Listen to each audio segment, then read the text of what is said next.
जयन्त बसुमतारिया सासे ग्रेजुवेट मानसि आरो खुब माने नर्मेलि मालाय बादि 2 नाम्बारि ग्रेजुवेट नङा BPF आव मेरला 2 नाम्बारि ग्रेजुवेट मानसि दङ 2 नाम्बारि MA पास जानाय मानसिबो दङ जों आसि थुनानैबो बुंनो हायो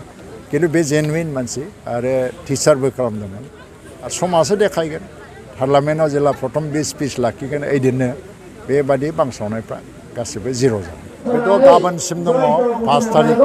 5टा बाजिसिम जोंहा मोनसे केम्पेइन खालामनायनि मोनसे राइट दङ दा 5टानिफ्राय गाबोननि 5टानिफ्राय केम्पेइना जोबगोन दा जोंनाथ' केम्पेइना मेसिभ जाबाय थादों आरो खुब सिस्टेमेटिक जादों खिन्थु दा आं बुंनो लुबैनाया मा जोङो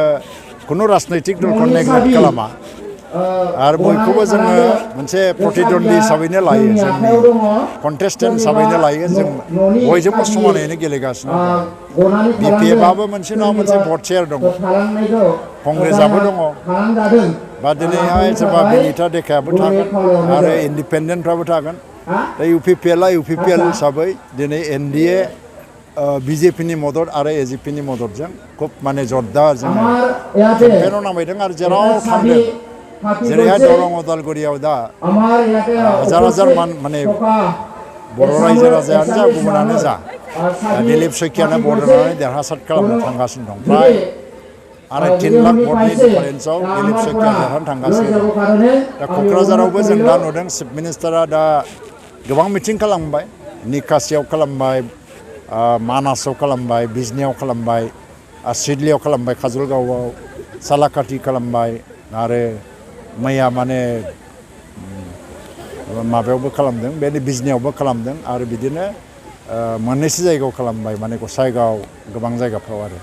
बेखौ नायोबा रायजो राजाफोर गुबुन गुबुन हारि माहारि गासिबो बे गोदोनि थांनाय समनि बर' अबरनि जि मोनसे बान्दो बेखौ सिफायजोबनानै एक मोनसे समाज आसामनि समाज भारतनि समाज राजनैतिक समाज बेखौ बानायनो आवगायगासिनो दङ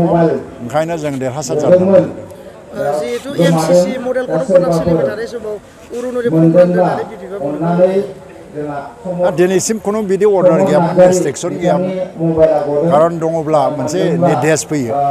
आरो बिसोरो जुदि MCC खौ भायलेसन खालामदों होननानै जुदि सानदोंबा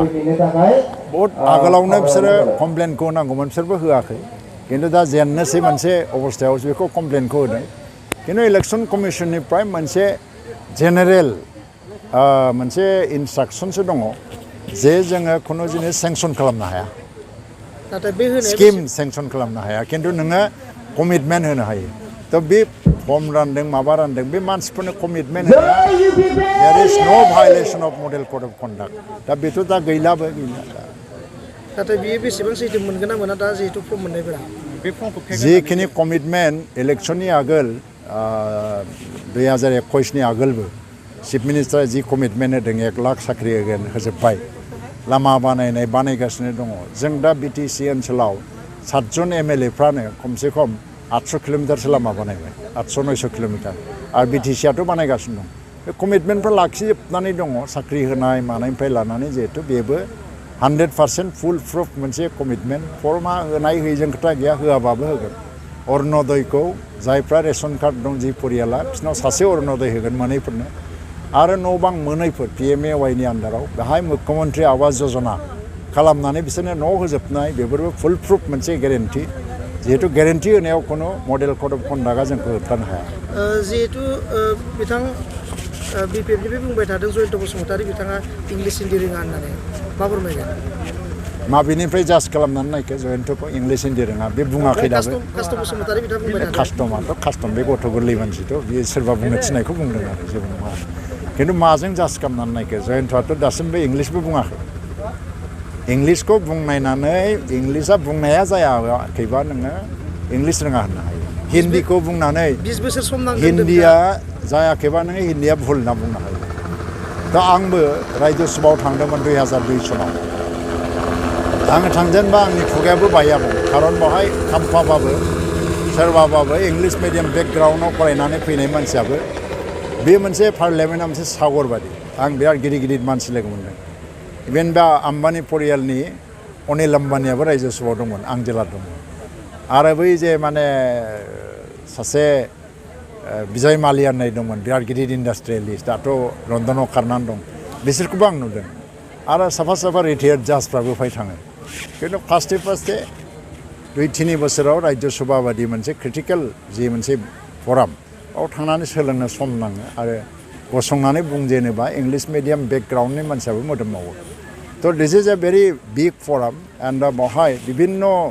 इन्टारेस्टनि मानसि फैयो जिहेतु बाहाय अपोजिसनबो थायो जयन्त बसुमतारिया सासे ग्रेजुवेट मानसि आरो खुब माने नर्मेलि मालाय बादि 2 नाम्बारि ग्रेजुवेट नङा BPF आव मेरला 2 नाम्बारि ग्रेजुवेट मानसि दङ 2 नाम्बारि MA पास जानाय मानसिबो दङ जोंहा सिथ'नानैबो बुंनो हायो खिन्थु बे जेनुइन मानसि आरो टिचारबो खालामदोंमोन आरो समाजो देखायगोन पार्लामेन्टआव जेला प्रथम बे स्पिच लाखिगोन ओइदिननो बेबादि बांसावनायफ्रा गासिबो जिर' जागोन जोबथि सोंलु हिसाबै जिहेतु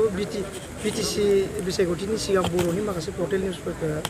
नोंथांमोना मेनिफेस्ट'आव सोदोंमोन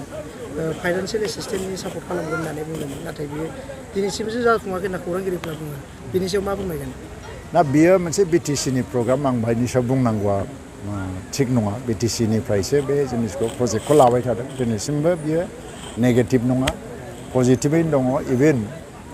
आसाम गभर्नमेन्टआबो माखासे पर्टेलफोरखौ सापर्ट खालामदों खिन्थु सेलेक्टेड पर्टेल आरो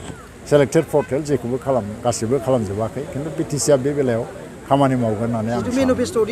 मेनिफेस्ट'आव दङ मेनिफेस्ट'आव थानाय बाथ्राफोरखौ